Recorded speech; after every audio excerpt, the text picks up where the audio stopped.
Hi guys. ഞാനുള്ളത് നമ്മുടെ ഓട്ടോക്രാഫ്റ്റിലാണ്. ചെറുവത്തൂരുള്ള ഓട്ടോക്രാഫ്റ്റിൻ്റെ ഷോപ്പിൽ ഞാൻ പോയതാണ്. കാരണം നമ്മുടെ വണ്ടിയിൽ കുറച്ച് മ്യൂസിക് സിസ്റ്റമൊക്കെ ഒന്ന് ആഡ് ചെയ്ത് സെറ്റാക്കി എടുക്കാൻ വേണ്ടി പോയതാണ്. അപ്പോൾ കണ്ടൊരു കാഴ്ചയാണ് ശരിക്കും എന്നെ അതിശയിപ്പിച്ച്. ടൊയോട്ട എന്ന് പറയുന്ന ഒരു ബ്രാൻഡിൻ്റെ ഒരു വ്യൂ പോയിൻ്റ് നോക്കിക്കേ. അതായത് ഈ ഒരു ഡോറിനകത്ത് വരുന്ന റോൾ ഗേജ് കണ്ടോ? ഇത് അതായത് ഒരു ക്രോസ് നമ്മുടെ സേഫ്റ്റിക്ക് വേണ്ടി വെക്കുന്ന ഒരു ഇരുമ്പിൻ്റെ ദണ്ട് എന്ന് പറയാം, റോൾ ഗേജ് നമുക്ക് വിശേഷിപ്പിക്കാം. അപ്പോൾ ഈ ഒരു സാധനം 2017 വണ്ടിയിൽ ടൊയോട്ട ഇംപ്ലിമെൻറ്റ് ചെയ്തു എന്ന് പറയുമ്പോൾ ടൊയോട്ടയുടെ സേഫ്റ്റി കാഴ്ചപ്പാട് അല്ലെങ്കിൽ കസ്റ്റമേഴ്സിന് ഏറ്റവും ബെസ്റ്റ് കൊടുക്കണം എന്നുള്ള ആ ഒരു ആറ്റിറ്റ്യൂഡ് നിങ്ങളൊന്ന് ആലോചിച്ച് നോക്കിയേ.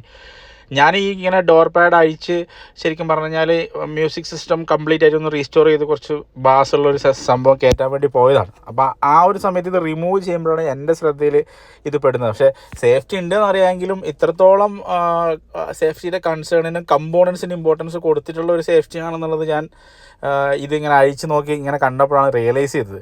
അപ്പോൾ 2016 ഇത്രയും സേഫ്റ്റി കൺസേൺ ഇല്ലാത്ത കാലത്ത് തന്നെ ടൊയോട്ട ആ ഒരു രീതിയിൽ കസ്റ്റമേഴ്സിന് സാറ്റിസ്ഫൈഡ് ആകുന്ന രീതിയിൽ കസ്റ്റമേഴ്സിൻ്റെ സേഫ്റ്റിക്ക് ഇമ്പോർട്ടൻസ് കൊടുത്തു എന്നുള്ളതാണ് ഇതിൻ്റെ ഒരു ഇമ്പോർട്ടൻ്റ് ആയിട്ടുള്ള കാര്യം. അപ്പോൾ നിങ്ങൾക്ക് ഇപ്പോൾ ഈ വീഡിയോ കണ്ടപ്പോൾ അല്ലെങ്കിൽ ഈ ഒരു റോൾ ഗേജ് കണ്ടപ്പോൾ തോന്നിയ കാര്യം എന്താണ്? ടൊയോട്ടയുടെ ഈ ആറ്റിറ്റ്യൂഡിനെ പറ്റി എന്താണെന്ന് വെച്ചാൽ